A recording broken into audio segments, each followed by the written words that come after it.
ISROയിലെ ശാസ്ത്രജ്ഞരുടെ കൊഴിഞ്ഞുപോക്കിന് കാരണം ബഹിരാകാശ മന്ത്രാലയത്തിലെ ബ്യൂറോക്രാറ്റിക് ഇടപെടൽ എന്ന് മുൻ ISRO chairman doctor G Madhavan Nair. തന്റെ കാലത്ത് ഇതുപോലൊരു പ്രശ്നം ഉണ്ടാകുമ്പോൾ ഉടൻ ഇടപെട്ട് പരിഹരിക്കുമായിരുന്നു. മികച്ച സാമ്പത്തിക പാക്കേജ് നൽകി സ്വകാര്യ മേഖലയിലേക്ക് പോകുന്ന ശാസ്ത്രജ്ഞരെ പിടിച്ചു നിർത്തണം എന്ന് ജി മാധവൻ നായർ മാതൃഭൂമി ന്യൂസിനോട് പറഞ്ഞു. ISROയുടെ റോക്കറ്റ് കുതിക്കുന്നത് പോലെ ISROയുടെ റിസർച്ച് മേഖലയിലുള്ള പരിണിതപ്രജ്ഞരായ പല ശാസ്ത്രജ്ഞരും പുറത്തേക്ക് സ്ഥാപനം വിട്ട് കുതിക്കുകയാണ്. എന്തുകൊണ്ടിത് സംഭവിക്കുന്നു? സർ, ISRO ചെയർമാൻ ഇതിനെക്കുറിച്ചൊക്കെ പ്രതികരിക്കുമ്പോൾ പറഞ്ഞത് അങ്ങനെ വളരെ സീനിയറായിട്ടുള്ളവർ പോയാൽ പോലും അത് റീപ്ലേസ് ചെയ്യാൻ കഴിയുമെന്നാണ്. പക്ഷേ അത് അത്ര ശുഭകരമാണോ? കുറച്ച് പേര് പുറത്തു പോയി എന്ന് വെച്ച് അവിടെ വലിയ പ്രശ്നം ഉണ്ടാവാറില്ല. പക്ഷെ പ്രധാനമായിട്ടും നമുക്ക് ഇപ്പോൾ വിഷമം ഉണ്ടാക്കുന്ന ഒരു കാര്യം ഇമ്പോർട്ടൻ്റ് ആയിട്ടുള്ള പ്രോജക്റ്റുകൾ, ഈ ഗഗൻയാൻ പോലുള്ള പ്രോജക്റ്റുകളിൽ വർക്ക് ചെയ്യുന്ന ആൾക്കാർ റിസൈൻ ചെയ്ത് പോകുമ്പോഴാണ്. അപ്പോൾ അത് നമുക്ക് ഇമ്മീഡിയറ്റ് ആയിട്ട് റിസൾട്ട് കാണിക്കേണ്ട ഒരു പ്രോജക്റ്റാണ്. അതിൽ നിന്ന് ആളുകൾ വിട്ടു പോകുമ്പോൾ ചെറിയ തടസ്സങ്ങളുണ്ടാവും. അപ്പോൾ അവരുടെ കയ്യിലുള്ള ഡേറ്റയും മറ്റ് ടെക്നോളജിയൊക്കെ അടുത്ത ജനറേഷനിലേക്ക് ട്രാൻസ്ഫർ ചെയ്യാനായിട്ട് കുറച്ച് സമയം എടുത്തിരിക്കും. പല കാരണങ്ങൾ കൊണ്ടും ചില ബ്യൂറോക്രാറ്റ്സ് അവർക്കതിൽ ഇടപെടേണ്ട ഒരു കാര്യവുമില്ല.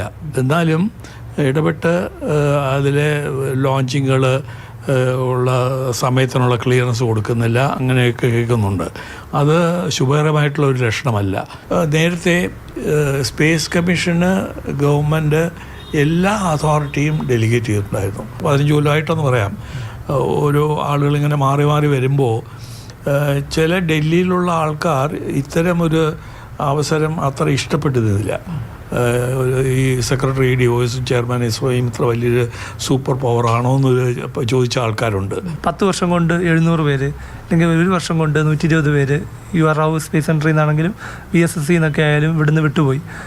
അത് തടഞ്ഞു നിർത്തേണ്ട പൊളിറ്റിക്കൽ ലീഡർഷിപ്പ് അല്ലേ? അല്ലെങ്കിൽ അതിന് വേണ്ട പോളിസി ഫ്രെയിം ചെയ്യണം. അല്ല, അത് basically is the work culture.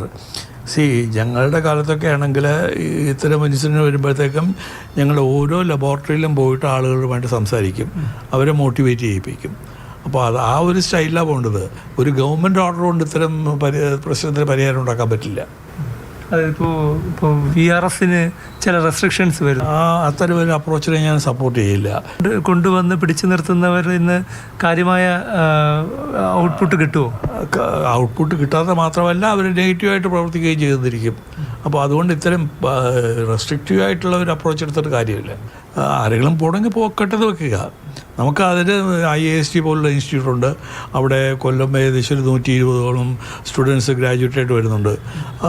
അത് റീപ്ലനിഷ് ചെയ്താൽ മതി. സർക്കാരിന് ഇവരെ പിടിച്ചു നിർത്താൻ കഴിയാത്തതൊരു പോരായ്മയല്ലേ? സർക്കാരിന് കുറച്ചധികം ഇതിനു വേണ്ടി എഫേർട്ട് എടുക്കേണ്ടി വരും.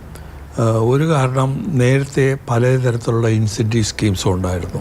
ആ പെർഫോമൻസ് ബേസ്ഡ് ഇൻസെൻറ്റീവ് എന്നുള്ള ഒരു കൺസെപ്റ്റ് ഞങ്ങൾ ഇംപ്ലിമെൻറ്റ് ചെയ്ത് സക്സസ്ഫുള്ളായി ചെയ്തതാണ്. അത് തിരികെ കൊണ്ടുവരേണ്ടത് വളരെ ആവശ്യമാണ്. കഴിഞ്ഞ 6 മാസത്തിനുള്ളിൽ അറ്റ്ലീസ്റ്റ് ഒരു 3 ലോഞ്ചെങ്കിലും നമ്മൾ നടത്തേണ്ടതായിരുന്നു. അതിനുള്ള എല്ലാ ഹാർഡ്വെയറും റെഡിയാണെന്നാണ് ഞാൻ കേട്ടിട്ടുള്ളത്. പക്ഷേ എന്നാലും ഇത്തരം ഈ തടസ്സങ്ങളൊക്കെ ഉണ്ടാക്കുന്നവരെ പറ്റി നമ്മൾ ഓറിയേണ്ടിയുണ്ട്. ഇസ്രോയിലെ കൊഴിഞ്ഞ പോക്കിനെ കുറിച്ച് ISRO മുൻ ചെയർമാൻ ജി മാധവൻ നായരാണ് മാതൃഭൂമി ന്യൂസിനൊപ്പം സംസാരിച്ചത്. ക്യാമറമാൻ പ്രേം ശശിക്കൊപ്പം പ്രശാന്ത് കൃഷ്ണ, മാതൃഭൂമി ന്യൂസ്, തിരുവനന്തപുരം.